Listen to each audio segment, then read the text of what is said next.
Welcome to this demo about how to upload your local files onto API spreadsheets. Starting off, this is our Excel file named Form Data Submission that we will be uploading. It has two sheets, one named Customers with names and date of birth, and the other named Foods with types of food and location. Log in or create an account on API spreadsheets and click on the Upload tab. Here, click on Upload Files, and you can either drag your file or click on Browse. There are various extensions we can accept from .xlxs or even a text file. I'm uploading the Excel spreadsheet we saw earlier, and it will directly bring you to its file page. If we click on the API URL, we can see the data in the JSON object is from the sheet Customers. API Spreadsheets default is to read the first sheet in your uploaded file.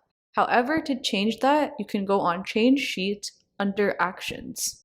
I'm changing it to our Foods sheet, and if you go back to refresh the API, it will automatically change to the specified sheet. However, as you can see, we need to change the start row as well. So under Actions, click on the File Options tab and change the start row to, in our case, 3. This sheet does have a header, which is our column name, so that will remain checked. Now, if we go back to refresh, the data is how it should look. That's all for getting started on how to upload your local file. Check out our playlists for more in-depth demos and tutorials.